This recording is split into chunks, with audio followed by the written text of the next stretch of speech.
কেন্দ্র যদি একটু দয়া দেখায় তাহলে হুগলিতে মেট্রো চলবে, আশাবাদী তৃণমূল সাংসদ রচনা বন্দ্যোপাধ্যায়। শহর কলকাতা থেকে জেলা হাওড়ায় পৌঁছে গেছে মেট্রো রেল, এবার গন্তব্য হুগলি। হুগলির সাংসদ রচনা বন্দ্যোপাধ্যায়ের তৎপরতা তেমনই ইঙ্গিত দিচ্ছে। আজ হুগলি জেলা শাসক মুক্তা আর্যর সঙ্গে এলাকায় উন্নয়ন নিয়ে বৈঠক করেন রচনা।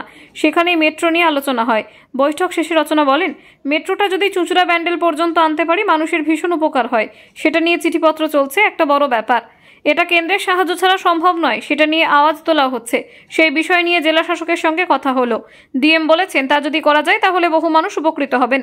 রেলমন্ত্রী অশ্বিনী বৈষ্ণবকে আমি চিঠি দিয়েছিলাম, উনি তার রিপ্লাই দিয়েছেন, সেটা সব থেকে বড় কথা। উনি বলেছেন কিভাবে এগোনো যায়, জমি অধিগ্রহণের বিষয় থাকলে এটাও দেখতে হবে কোথায় কিভাবে এগোনো যায়।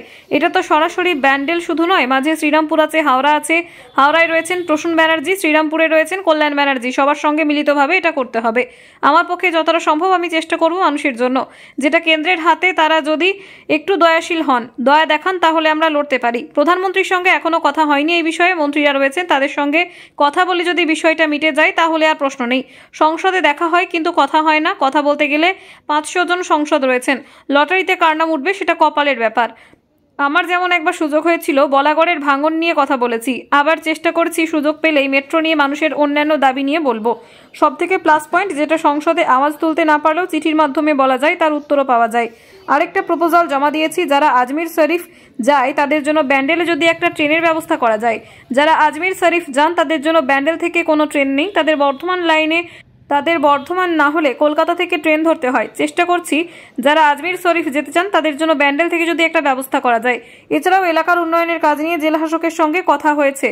কয়েকটি জায়গায় কাজও শুরু হয়েছে। মানকুণ্ডুতে মানসিক হাসপাতালে, ধনিয়াখালী হাসপাতালের কাজ চলছে। গ্রামের হাসপাতালে চিকিৎসকের একটা সমস্যা রয়েছে, আমি স্বাস্থ্যমন্ত্রীর সঙ্গে দেখা করব, যাতে কিছু ভালো যোগ্য চিকিৎসক যারা রয়েছেন তারা শুধু শহর কেন্দ্রিক না ভেবে জেলা নিয়ে ভাবেন। তাদেরটাও বুঝি, তারাও নিজেদের উন্নতি চান। এদের মধ্যে অনেক ডাক্তার রয়েছেন যারা খুবই ভালো, তারা যদি শহরে চলে যান গ্রাম ছেড়ে, তাহলে গ্রামের লোকেদেরকে দেখবে। তাই আমি চাই ভালো ভালো ডাক্তাররা আসুক গ্রামের হাসপাতালে। বড় বড় হাসপাতালগুলো আমরা তৈরি করছি, সেবাই যদি দিতে না পারি তাহলে কলকাতা ছুটতে হয়, রাস্তাতে অনেক অঘটন ঘটে যাচ্ছে। আজকে ওভারঅল মানে আমার যে 7টা কনস্টিটুয়েন্সি সেইখানকার ডেভেলপমেন্ট নিয়ে মেইনলি কথাবার্তা হলো, আলোচনা হলো। ডিএমের সঙ্গে তো আলোচনা করতেই হয় সবসময়, যে আর কি করলে হয় বা যে যে কাজগুলো আমরা প্ল্যান করছি সেগুলো নিয়ে আমরা কিভাবে এগোতে পারি।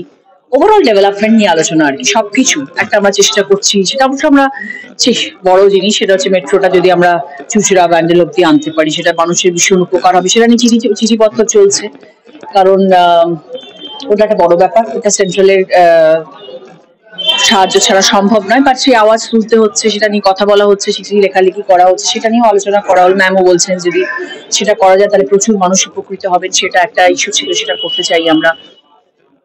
আরেকটা আমাদের প্রপোজাল জমা পড়েছে, সেটা হচ্ছে যদি আমরা ব্যান্ডেলে একটা অফিস করতে পারি যারা আজমির শরীফ যায় তাদের জন্য। হ্যাঁ, ব্যান্ডেলে আমাদের কোনো স্টপেজ নেই, আজমির শরীফ যারা যেতে চান তাদের জন্য একটা আওয়াজ আমরা তোলার চেষ্টা করছি। সেটা অবশ্যই আমি চিঠির মাধ্যমে করছি, কারণ সেটা সেন্ট্রালের আবার হস্তক্ষেপ দরকার। তো সেটা আমরা চেষ্টা করছি যাতে যারা আজমির শরীফ দরগাতে যেতে চান তাদের জন্য একটা হল্ট করা যায়, কারণ তাদের অল দ্য ওয়ে বর্ধমান বা কলকাতায় যেতে হয় ট্রেন ধরার জন্য, সেটা একটা বিশাল সমস্যার ব্যাপার। সেটা একটা আলোচনার ব্যাপার ছিল। সবকিছু মিলিয়ে তাছাড়া আমার এই যে 7টা আমার কনস্টিটুয়েন্সি আছে সেইগুলোর যাতে ওভারঅল আর কি ভালো কাজ করলে মানুষ উপকৃত হবেন সেগুলো নিয়ে। পরীক্ষা আসছে, দেখা যাক আগামী দিনে যদি স্কুল কলেজে একটুখানি ভিজিট করতে পারি, মেয়েদের একটু ইন্সপায়ার করতে পারি, সেটা রেলমন্ত্রীর সঙ্গে তো আপনার মেট্রো নিয়ে কথা হয়েছে। হ্যাঁ, লেখালেখি হয়েছে, চিঠি, উনি রিপ্লাই দিয়েছেন। সব থেকে বড় কথা, উনি আমাদের মিনিস্টার মিস্টার আশবিনী, উনি আমাদের রিপ্লাই দিয়েছেন আমার চিঠি, সেটা সব থেকে বড় কথা। এবং উনি বলেছেন আমরা দেখছি যে কতটা কি এগোনো যায়। বড় জিনিস, বড় কাজ, কিন্তু ছোট ছোট করে এগোতে হবে। হ্যাঁ, একবার করতে হবে, দেখতে হবে সেটা যে কোথায় কিভাবে কি করা যায় সেটাও দেখতে হবে।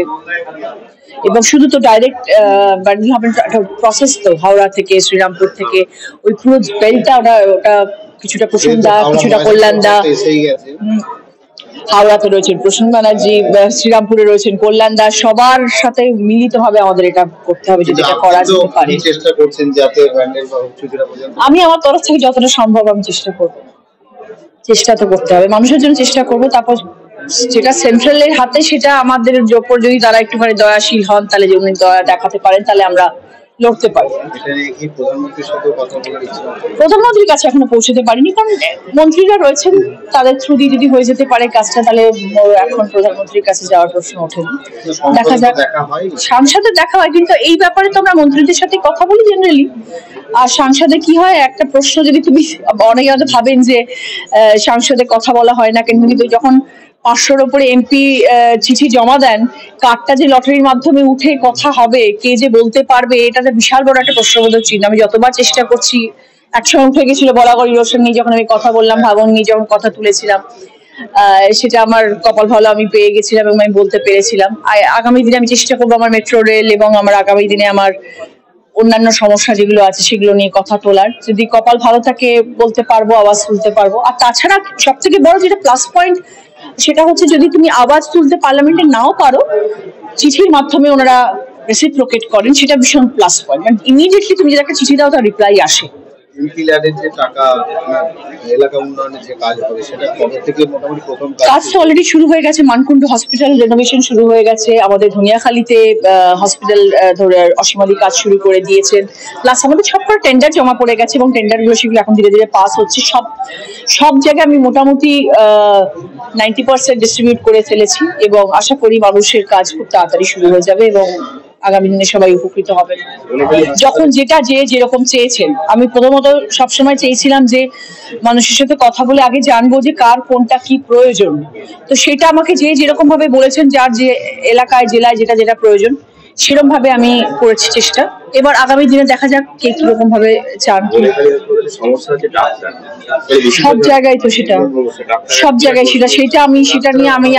সেটা নিয়ে আমার একটুখানি প্ল্যানিং আছে। আমি স্বাস্থ্যমন্ত্রীর সাথে দেখা করবো, যাতে কিছু ভালো পটেনশিয়াল যারা একটুখানি ব্রিলিয়ান্ট ডক্টরস আছেন, তারা যেন আমাদের ডিস্ট্রিক্ট নিয়ে একটু ভাবেন, শুধু শহর কেন্দ্রিক যাতে না হয়ে যান। তাদেরটাও আমি বুঝতে পারি যে তারাও তো জীবনে বড় হতে চান, তারা হয়তো শহর ভিত্তিক থাকতে চান, কিন্তু আমার ইচ্ছে যে আমাদের বাংলার মানুষদেরও পরিষেবা দরকার। হয়তো তার মধ্যে প্রচুর ডাক্তার এরকম আছেন, তারা গ্রাম থেকে উঠে এসেছে। দেখবে কত বড় বড় স্কলার সব গ্রাম থেকে বেরোচ্ছে সবাই। হয়তো একটু মিডল ক্লাস, কিন্তু তারা ব্রিলিয়ান্ট। তারাই হয়তো একদিন IAS officer, IPS officer, doctors হচ্ছে। তারা যদি শহর ছেড়ে চলে যান, আমাদেরকে ছেড়ে চলে যান, তাহলে আমাদের গ্রামকে কারা দেখবে? তো সেই জন্য আমি চাই যে ভালো ভালো ডক্টরসরা আসুক আমাদের হাসপাতালগুলোতে। তাহলে একটুখানি বড় বড় হাসপাতাল আমরা রেডি করছি, কিন্তু সেখানে ডাক্তার নেই। তাহলে সেবার জন্য যদি সেবাই না দিতে পারলাম, তাহলে মানুষ তো সবসময় সেই কলকাতাতে তাদের কষ্ট করে ছুটতে হচ্ছে, তারপরে রাস্তা যেতে তো অঘটন ঘটে যাচ্ছে। হ্যাঁ, আমার ইচ্ছে আছে যাওয়ার। কালকে 24শে ডিসেম্বর আমার ইচ্ছে আছে ড্যান্ডেল চার্চে ভিজিট করার। দেখা যাক যদি যেতে পারি, আমার ইচ্ছে তো আছে কালকে একটুখানি ওখানে যাবো, ওখানকে একটু মানুষজনের কেক টেক দেওয়া যায় আর কি। আমি জানাবো আপনাকে। Thank you. আয়েশা আলমের রিপোর্ট, বেঙ্গল আনলিমিটেড। রয়েছে আরো খবর, আর এই খবরের আপডেট পেতে আপনারা সাবস্ক্রাইব করুন এই চ্যানেলটিকে।